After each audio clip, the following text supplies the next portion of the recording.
आणि तसं या पुढच्या बातम्यांकडे तिसऱ्या गुन्ह्यामध्ये अशोक खरातला न्यायालयीन कोठडी मिळाल्यानंतर आज चौथ्या गुन्ह्यामध्ये खरातला पुन्हा कोर्टामध्ये हजर केलं जाणार आहे।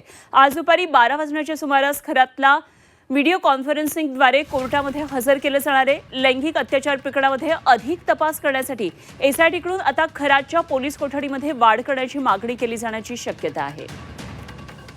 खरातला आज पुन्हा एकदा कोर्टामध्ये हजर केले जाणारे नाशिकमधून काय नेमके या संदर्भातल्या अपडेट्स आहेत जाणून घेऊया। आमचे प्रतिनिधी योगेश खरे आपल्याबरोबर जोडले गेलेत। योगेश, आज पुन्हा एकदा कोर्टासमोर त्याची उपस्थिती अपेक्षित आहे आणि व्हीसीद्वारे आज त्याला हजेरी त्याची असणार आहे। काय नेमके या संदर्भातले आणखी तपशील?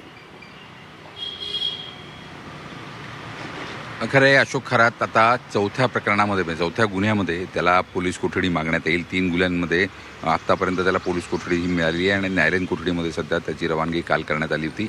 अशोक खरात आता चौथा गुन्हा कोणता यामध्ये हजर करतात ते महत्त्वाचं असणार आहे।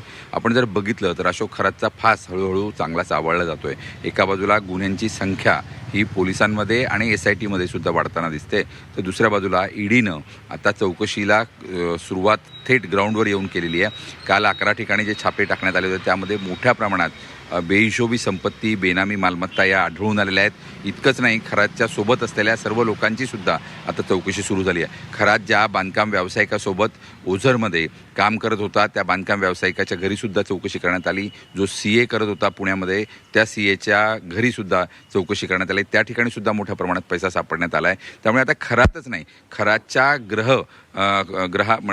खरातच्या एकूणच खात्यांमध्ये जी काही जवळपासची जी मंडळी होती की ज्याच्यामध्ये गुंतवणूक करत होती ती सर्वची सर्व मंडळी आता मोठ्या अडचणीत येणार आहेत। त्यामुळे यामध्ये अनेक अधिकारी आहेत, पोलीस अधिकारी आहेत आणि त्याचबरोबर काही बांधकाम व्यावसायिक सुद्धा आहेत। त्यामुळे आता या दृष्टिकोनातून ईडी सखोल असा तपास व्यवहारांचा करते, व्यवहारांचा मागोवा घेताना दिसते। त्यामुळे येणाऱ्या काळामध्ये अशोक खरात सह अशोक खरातची सर्व मंडळी कारागृहामध्ये जाऊ शकते अशी परिस्थिती आहे। ठीक, धन्यवाद दिलेल्या सगळ्या सविस्तर माहितीसाठी योगेश। आणि निश्चित नाशिकमधल्या अपडेट्सविषयी आपण वेळोवेळी आणखी चर्चा करूया।